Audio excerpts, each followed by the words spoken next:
چونکہ جمعۃ المبارک کا دن ہے اور یہ مہینہ جمادی الثانی کا آغاز ہو چکا ہے، اور اس مہینے کی نسبت حضور سیدہ کائنات سیدہ فاطمہ الزہرا سلام اللہ علیہا کے ساتھ بھی ہے، آپ کا یوم ولادت بھی ہے 3 جمادی الثانی، اور اس ماہ مکرم کی نسبت حضور تاجدار کائنات حضرت محمد مصطفیٰ صلی اللہ علیہ وسلم کے ساتھی، رفیق، رازدار اور آپ کے صحابی سیدنا ابوبکر صدیق رضی اللہ تعالیٰ عنہ کے ساتھ بھی ہے، اور وہ دن بنتا ہے 20 جمادی الثانی کا۔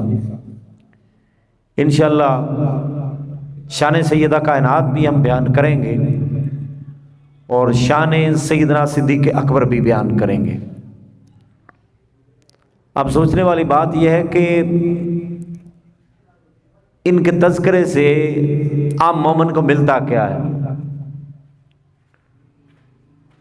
بڑوں کا تذکرہ کرنے سے چھوٹا بڑا تو نہیں بن جاتا، لیکن کچھ نہ کچھ فیضان ان کے بڑے ہونے کا، ان کے باکمال ہونے کا، ان کی فضیلتوں کا کچھ نہ کچھ خیرات اسے مل جاتی۔ اب دیکھا جائے تو قرآن کا اسلوب ہے نا بڑوں کا ذکر کرنا، اس کی نظر میں تو بڑا کوئی نہیں ہے، اس کی تو سارے مخلوق ہیں، انبیاء اس کی مخلوق، صحابہ اس کی مخلوق، تابعین، تبع تابعین، شہداء، صالحین، اولیاء سارے اسی مخلوق میں، لیکن اس کے باوجود قرآن پاک میں جا بجا تذکرہ ملتا ہے۔ کہیں پر آپ کو سیدنا آدم علیہ السلام کا تذکرہ نظر آئے گا، کہیں پر سیدنا صالح علیہ السلام کا تذکرہ نظر آئے گا، کہیں پر سیدنا ہود علیہ السلام کا تذکرہ ملے گا، کہیں پر حضرت یحییٰ علیہ السلام کا تذکرہ ملے گا، کہیں پر سیدنا یوسف علیہ السلام کے حسن کی بہاروں کو بیان کیا گیا ہوگا، کہیں پر سیدنا ابراہیم علیہ السلام اور آپ کے فضائل، آپ کے عشق، آپ کے کمال کا بیان کیا گیا ہوگا، کہیں پر سیدنا اسماعیل علیہ السلام جو ذبیح اللہ بنے، کہیں پر ان کا تذکرہ ہے، کہیں پر سیدنا اسحاق علیہ السلام کا تذکرہ ہے، کہیں پر سیدنا موسیٰ علیہ السلام کا تذکرہ ہے، کہیں پر سیدنا عیسیٰ علیہ السلام کا تذکرہ ہے، اور حضور تاجدار کائنات حبیب خدا حضرت محمد مصطفیٰ صلی اللہ علیہ وآلہ وسلم کا تذکرہ ہے۔ تو قرآن سارا کا سارا تذکرہ ہے، ذکر ہے۔ اب دیکھا جائے تو اب جب سیدنا ابراہیم علیہ السلام کی بات قرآن میں ہوتی ہے، وَاذْكُرْ فِي الْكِتَابِ ابراہیم اِنَّهُ كَانَ صِدِّيقًا نَبِيًّا، اور آپ ذکر کریں، آپ تذکرہ کریں سیدنا ابراہیم علیہ السلام کا، آپ سنائیں ان کو، ذکر کریں۔ کس کا ذکر؟ سیدنا ابراہیم علیہ السلام کا ذکر۔ وَاذْكُرْ فِي الْكِتَابِ ابراہیم اِنَّهُ كَانَ صِدِّيقًا نَبِيًّا، اور ابراہیم علیہ السلام وہ اللہ کے بڑے صدیق، بڑے سچے نبی تھے۔ اب دیکھیں ان تذکروں سے خیرات ملتی ہے علم کی، ان تذکروں سے زہد کی خیرات ملتی ہے، ان تذکروں سے برکتیں نصیب ہوتی ہیں، ان تذکروں سے تقویٰ آتا ہے۔ تو چونکہ کچھ تذکرے قرآن میں ہوئے، پھر بہت سے ایسے تذکرے ہیں جو احادیث مبارکہ میں ہیں۔ قرآن میں بھی ان کے تذکرے ہوئے ہیں، احادیث میں بھی تذکرے ہوئے ہیں، اب قرآن میں بھی صحابہ کا تذکرہ ہوا ہے، جا بجا کو ایک آدھ آیت نہیں، بے شمار آیات ہیں۔ سرکار کے صحابہ کی شان میں بے شمار آیات اتری ہیں، اب ان کا تذکرہ بھی تو ایک حساب سے آپ قرآن کی نص سے ثابت ہے، اور وہی کام کر رہے ہیں۔ اور حضور کی آل کا تذکرہ بھی قرآن میں ملتا ہے، جا بجا ملتا ہے، کوئی ایک آیت نہیں ہے، بے شمار آیات میں ملتا ہے۔ آقا علیہ السلام کی آل کا تذکرہ، آپ کی ذریت کا تذکرہ، یہ بھی قرآن میں ہے، احادیث مبارکہ میں ہے۔ تو میں نے جو آیہ کریمہ تلاوت کی ہے رب العالمین قرآن پاک میں ارشاد فرماتا ہے یا ایھا الذین آمنو، اے ایمان والو، اذا قیل لکم تفسحوا فی المجالس، اور جب تمہیں کہا جائے، اذا قیل لکم، جب تمہیں کہا جائے، تفسحوا فی المجالس، اپنی مجلسوں میں کشادگی پیدا کرو، فافصحوا تو پھر کشادہ ہو جایا کرو۔ اہل ایمان کو خطاب ہو رہا ہے، اس کا مطلب ہے کہ بات کوئی اعلیٰ ہے، بات کوئی خاص ہے۔ اب دیکھیں مفسرین نے بیان کیا ہے، قرآن کا ایک اسلوب ہے کہ جب بات عام ہو تو خطاب ہوتا ہے یا ایھا الناس کے ساتھ، اور جب بات خاص ہو، انعام خاص ہو، کرم خاص ہو، عطا خاص ہو، تو پھر یا ایھا الناس نہیں کہا جاتا اے لوگو، بلکہ کہا جاتا ہے یا ایھا الذین آمنوا، اے ایمان والو۔ اب دیکھیں نا، جب رمضان کی بات آتی ہے، روزوں کی بات ہے، یا ایھا الذین آمنوا کتب علیکم الصیام، اے ایمان والو روزے تم پر فرض کیے گئے۔ اب یہ کافروں پر فرض نہیں ہوئے ہیں، تو وہ اسی کے مخلوق ہیں، تو وہ اسی کے مخلوق ہیں۔ روزے کس کے لیے؟ روزے مومنوں کے لیے۔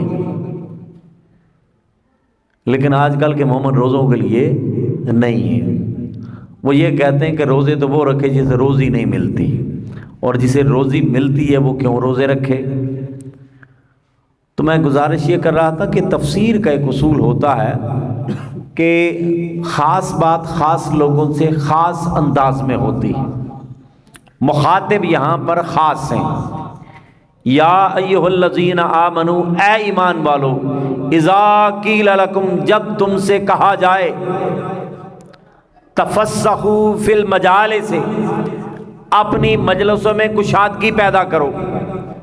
دوسرے الفاظ میں آپ کہہ دیں، اے وہ لوگو جو مان گئے ہو، اے وہ لوگو جو ایمان لے آئے ہو، اے وہ لوگو جنہوں نے گردنیں جھکا دی، اے وہ لوگو جنہوں نے اتباع کر ڈالی، اے وہ لوگو جو میرے حبیب کی بارگاہ میں آ گئے ہو، اے وہ لوگو جو اکتساب فیض کرنے کے لیے، میرا پتہ ڈھونڈنے کے لیے دربار رسالت میں آ گئے ہو۔ یا ایھا الذین آمنوا اذا قیل لکم تفسحوا فی المجالس، اے ایمان والو، جب تم سے کہا جائے کہ اپنی مجلسوں کو کشادہ کرو، تفسحوا فی المجالس، اپنی مجلسوں کو کشادہ کرو، فافصحوا تو پھر کشادگی اختیار کرو، فافصحوا تو پھر کشادگی اختیار کرو۔ اب دیکھیں پہلی بات، مخاطبین کون ہیں؟ مومنین۔ اور یہاں پر سب سے اہم بات کیا ہو رہی ہے کہ بات ہو رہی ہے مجلس کی، بات ہو رہی ہے مجلس کی۔ مجلس کی برکتیں الگ ہوتی ہیں، مجلس کی فیوز و برکات، اس کا فیضان، اس کا کرم۔ تو دیکھیں نا، بات میں کر رہا تھا مجلس کی کہ اے ایمان والو، اپنی مجلسوں میں کشادگی اختیار کرو۔ مجلس عربی کا لفظ ہے جلس یجلس، جلسہ بیٹھ جانا۔ مجلس اس جگہ کو بیٹھ کہتے ہیں جہاں پر مختلف لوگ حلقہ بنا کے، مختلف لوگ ایک گروہ کی شکل میں بیٹھتے ہیں، اسے کہتے ہیں مجلس۔ اور مجلس سے ہی بندہ سیکھتا ہے، مجلس سے ہی بندے کو نوازا جاتا ہے، مجلس سے ہی فیض آتا ہے، مجلس سے ہی کرم آتا ہے، مجلس سے ہی اندھیرا آتا ہے، مجلس سے ہی تاریکی آتی ہے، مجلس سے ہی بندہ رفت پاتا ہے، برکتیں پاتا ہے، مجلس ہی بندے کو لے ڈوبتی ہے۔ یہ مجلس یا تو بندے کو سنوار دیتی ہے، یا یہ مجلس بندے کو رسوا اور ذلیل کر دیتی ہے۔ لہذا جب بھی مجلس کا انتخاب کرو، ہم نشینی کا انتخاب کرو تو یہ دیکھو کس کے پاس بیٹھ رہے ہو، کس کی مجلس میں بیٹھ رہے ہو۔ اگر تو مجلس کسی متکبر کی ہے، اگر تو مجلس کسی رعونت والے کی ہے، اگر تو مجلس کسی عقل والے کی ہے، اگر تو مجلس کسی بھٹکے ہوئے کی ہے، اگر تو مجلس کسی ایسی شخص کی ہے جو راہ راست کو چھوڑ بیٹھا ہے، تو پھر یہ مجلس تمہیں شعور نہ دے گی، یہ مجلس تمہیں لے ڈوبے گی، یہ مجلس تمہیں ذلیل اور رسوا کر دے گی۔ تو میں گزارش یہ کر رہا تھا کہ مجلس کسی تکبر والے کے مجلس میں بیٹھے ہوئے نا تو تمہارا دماغ بھی آہستہ آہستہ خراب ہونا شروع ہو جائے گا۔ کسی اکڑ والے کے مجلس میں بیٹھو گے تو آہستہ آہستہ اکڑ آنا شروع ہو جائے گی۔ کسی بے حیا کی مجلس میں بیٹھو گے تو آہستہ آہستہ بے حیائی آنا شروع ہو جائے گی۔ کسی متقی کے پاس بیٹھو گے تو خود اگر تقویٰ نہیں ہے تو کچھ نہ کچھ دیکھ دیکھ کے عادت پڑ جائے گی۔ کسی نمازی والے کی مجلس میں بیٹھو گے، آج نہیں پڑھو گے، کل نہیں پڑھو گے، پرسوں نہیں پڑھو گے، کبھی نہ کبھی لے جائے گا تمہیں مسجد تک۔ کسی ایسے شخص کی مجلس میں بیٹھو گے جو غیبت کرتا ہے تو تم بھی غیبت پہ لگ جاؤ گے۔ ایسے کی مجلس میں بیٹھو گے جو حاسد ہے، حاسد بنا دے گا۔ چور کی مجلس میں بیٹھو گے چور بنو گے، حاسد کی مجلس میں بیٹھو گے حسد کرو گے، تکبر والے کے مجلس میں بیٹھو گے متکبر ہو جاؤ گے۔ ارے حاسد تمہیں حسد کا فیض دیتا ہے، تکبر والا تمہیں تکبر کا فیض دیتا ہے، فیض والا اب دیکھیں بخل والا تمہیں بخل کا فیض دیتا ہے۔ تو تقوی والے کے پاس بیٹھو گے تو کیا تقوی نہیں ملے گا؟ کیا فیض صرف بری صحبت کا ہوتا ہے؟ کہتے ہیں نا نشئیوں کے پاس بیٹھو تو آہستہ آہستہ بندہ نشئی ہو جاتا ہے۔ شروع میں ہو سکتا ہے بندہ سگریٹ نہ پیتا ہو سکتا ہے سگریٹ نہ پیتا ہو، لیکن مسلسل جب رندوں کے ساتھ بیٹھنا اٹھنا ہو، شرابی لوگوں کے ساتھ جب بیٹھنا اٹھنا ہو، جو سگریٹ نوشی کرتے ہوں، چرس پینے والے ہوں، ہیروئن پینے والے ہوں، ضروری نہیں کہ آپ بھی نشہ کرتے ہوں، لیکن ان کے ساتھ بیٹھنے کا اثرات یہ ہوتے ہیں کہ کس جگہ پر دھواں اٹھ رہا ہو نا، وہاں سے اٹھ کے اگر آئیں تو آپ کے کپڑوں سے بھی بدبو آتی ہے، آپ کے کپڑوں سے بھی بدبو آتی ہے۔ یہ فیض کس چیز کا ہے؟ فیض ہے مجلس کا، یہ فیض ہے صحبت کا۔ تو بری صحبت اثر چھوڑتی ہے اپنا، تو جہاں پر بری صحبت اثر چھوڑتی ہے وہاں پر اچھی صحبت کا بھی اثر ہوتا ہے۔ کسی نمازی کے پاس بیٹھو گے نمازی بن جاؤ گے، تہجد گزار کے پاس بیٹھو گے تہجد گزار بن جاؤ گے، نیک کے پاس بیٹھو گے نیکوکار بن جاؤ گے۔ تو سلسلہ فیض چلتا ایسے ہے۔ اور پھر جو دوسرا کنسپٹ مجالس میں ہوتا کیا ہے، مجلس لگا لیں کلاس لگا لیں، صحابہ کرام حضور تاجدار کائنات حضرت محمد مصطفیٰ صلی اللہ علیہ وآلہ وسلم آپ کی بارگاہ میں جاتے، آقا علیہ السلام سے دین سیکھتے، آقا علیہ السلام سے قرآن سیکھتے، اس کو سمجھتے، فقہ کے معاملات کو سمجھتے، حدیث کو سمجھتے، عربی جاننے کے باوجود وہ سمجھتے۔ مجلس سے علم کا فیض بھی آتا تھا، مجلس سے برکتیں بھی ملتی تھی، مجلس سے سارا کچھ ہوتا تھا۔ اور سورہ مجادلہ میں رب العالمین فرماتا ہے یا ایھا الذین آمنوا اذا قیل لکم تفسحوا فی المجالس، جب آپ سے کہا جاتا ہے کہ اے ایمان والو اپنی مجلسوں کو کشادہ کرو تو پھر کشادگی اختیار کرو، یفسح اللہ لکم، اللہ تمہارے لیے کشادگی اختیار کرے گا۔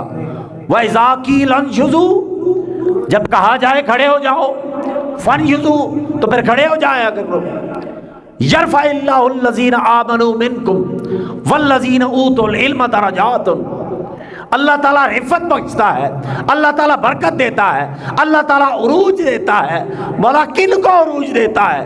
یرفع اللہ الذین آمنوا منکم، جو مان جاتے ہیں، جو ایمان لے آتے ہیں، رب العالمین انہیں پھر نوازتا ہے، انہیں رب پھر بڑا کرتا ہے، انہیں رب پھر عروج عطا کرتا ہے، پھر انہیں رب مرتبہ عطا کرتا ہے۔ وہ تکریم والے ہوتے ہیں، وہ عزت والے ہوتے ہیں، وہ بزرگی والے ہوتے ہیں۔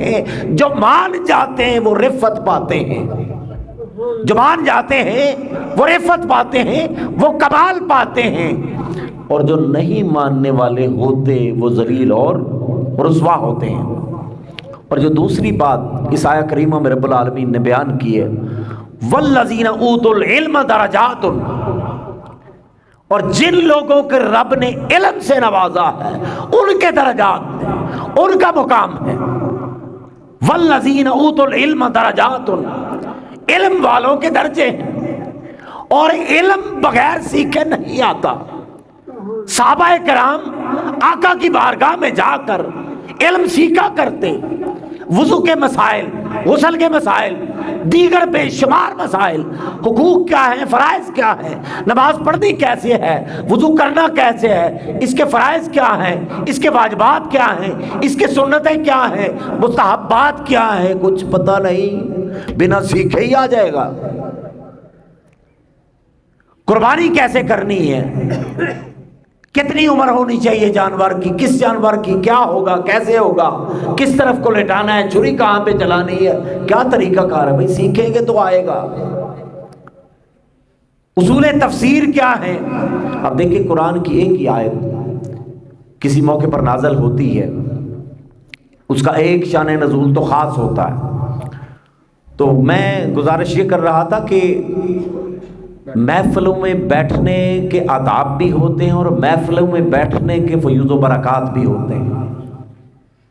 اب دیکھیں بندہ اکیلے بھی اپنی نماز پڑھتا ہے، مسجد میں آ کے نماز پڑھیں تو محفل مل گئی نا، آپ کو مجلس مل گئی، ایک نماز نہ ہوئی پھر 27 نمازوں کا ثواب ہوگا۔ اور آقا علیہ السلام کی حدیث ہے کہ اگر وضو سے پہلے آپ نے مسواک کر لی، مسواک والے وضو کے ساتھ نماز پڑھیں تو 70 نمازوں کا ثواب۔ مسواک میں ایسا کیا رکھا ہے؟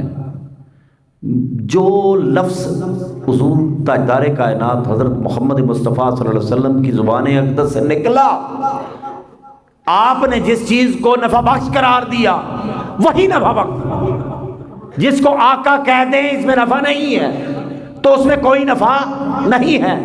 یحل لہم الطیبات، میرے حبیب کی شان یہ ہے، اس کا تصرف یہ ہے، اس کا اختیار یہ ہے، یحل لہم الطیبات، ہر طیب چیز کو، ہر پاکیزہ چیز کو، ہر مطہر چیز کو یحل یہ حلال کرتے ہیں۔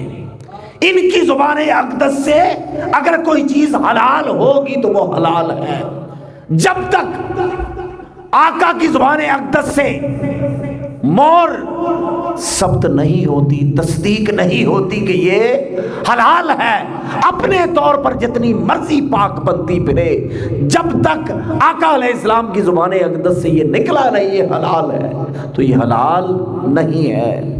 یحل لہم الطیبات، یہ حلال چیزوں کو، پاکیزہ چیزوں کو حلال کرتے ہیں، ویحرم، اور حرام کرتے ہیں، علیہم الخبائث، ہر پلید چیز کو، ہر ناپاک چیز کو یہ حرام کرتے ہیں۔ ذہن میں سوال آتا ہے جو پہلے ہی سے ہی پاک ہے اس کا حلال کرنا کیسا ہوا، اور جو پہلے سے ہی ناپاک ہے، پلید ہے، مولا اس کا حرام کرنا کیا ہوا؟ تو فرماتا ہے اپنے طور پر جتنا مرضی پاک بنتے پھرو، چیزیں اپنے طور پر جتنا مرضی پاک بنتی پھریں، پاک تو وہ ہوگا جو زبان مصطفیٰ سے پاک ڈکلیئر ہوگا۔ قرآن میں انما الخمر والمیسر والانصاب والازلام رجس من عمل الشیطان، یہ شراب، جوا، بد پاسے، یہ مطلب بدفعلی، یہ سارا کچھ ناپاک اور شیطانی اعمال۔ آپ جتنی مرضی دلیلیں لے آؤ، شراب کا یہ فائدہ ہے، یہ فائدہ، یہ فائدہ، آقا علیہ السلام کی زبان اقدس سے نکل آیا ہے۔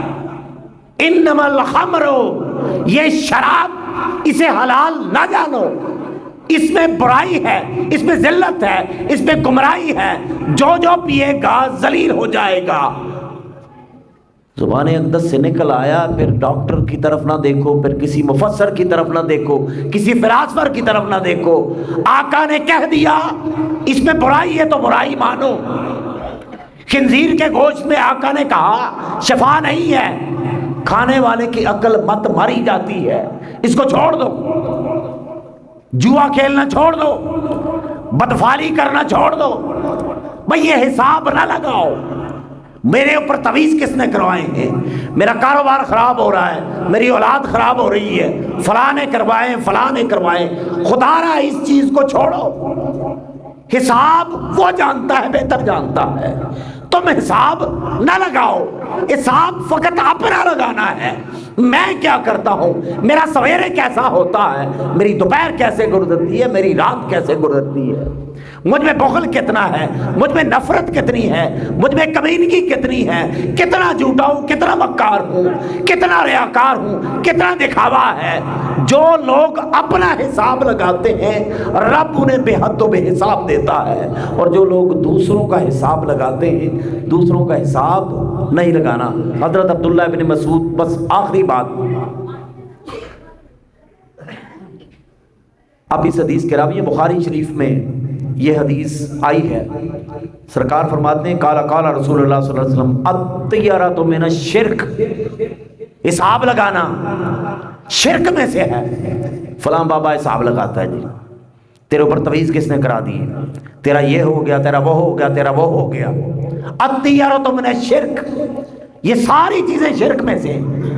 وما منہ، جو ایسا کرتا ہے وہ ہم میں سے نہیں ہے، ولیکن اللہ یذہبہ بالتوکل، اللہ تعالیٰ نے اس چیز کو توکل سے الگ کر دیا ہے۔ توکل جب آ گیا، جب تک اس کی رضا شامل حال نہ ہو آپ گر نہیں سکتے، دنیا کی کوئی طاقت آپ کو گرا نہیں سکتی، اور جب وہ گرانے پہ آ جائے تو پھر سنبھلو گے نہیں، پھر سنبھل نہیں سکتے۔ سنبھلنا چاہتے ہو اس سر کو اس کی بارگاہ میں جھکا دو، اس دل کو اس کی اطاعت میں جھکا دو، جو احکامات آئے ہیں ان کو ماننا شروع کر دو، کبھی رسوا نہیں ہوگے، کبھی ذلت نہیں آئے گی۔ اور اگر ادھر سے منہ موڑو گے، اکڑو گے، ایک سجدہ جسے تو گراں سمجھتا ہے، یہ ایک سجدہ جسے تو گراں سمجھتا ہے، ایک سجدہ نہیں ہوتا، ہر شخص کے آگے سجدہ، کبھی اس کے آگے سجدہ، کبھی اس کے آگے سجدہ، تو میرا یہ کام کر دے، تو یہ کر دے، تو یہ کر دے، ارے یہ بھی سجدہ ہے، اس کے آگے کیوں نہیں سجدہ کرتے؟ یہ ایک سجدہ جسے تو گراں سمجھتا ہے، ہزار سجدوں سے دیتا ہے آدمی کو نجات۔ اکیلے میں سجدہ ریز ہو جائے، اکیلے میں اپنے دل کو ندامت کے ساتھ، شرمندگی کے ساتھ اس کی بارگاہ میں حاضر کریں، مانگے، مولا خطا کر بیٹھا، مولا ریاکاری کر بیٹھا، مولا جھوٹ بول بیٹھا، اب کوئی اور راستہ نہیں، کوئی اور گھر نہیں، اب تیری بارگاہ میں آ گیا ہوں، کوئی اور راستہ تو ہے ہی نہیں، مولا تو سنوار دے، تو اجلا کر دے، تو پاک کر دے، میں گدلا ہوں، میلا ہوں، کچیلا ہوں، گندے لباس والا ہوں، گندے دل والا ہوں، گندی طرف والا ہوں، گندی سوچ والا ہوں، لیکن مولا تو پاک ہے، تو مصفا ہے، تو منزہ ہے، ہر ناپاک کو پاکی تو عطا کرتا ہے، ہر گندے کو، ہر گندلے کو صفائی تو دیتا ہے، تزکیے کی خیرات مولا تو دے گا، تصفیے کی خیرات مولا تو دے گا۔ اب تیری بارگاہ میں آ گیا ہوں، تیرے حبیب کے توسل سے عرض کرتا ہوں مولا میری ہر رضائل کو دور کر دے۔ اللہ کی بارگاہ میں سجدہ ریزی کر رب العالمین توفیق عطا فرمائے۔ وآخر دعوانا الحمدللہ رب العالمین۔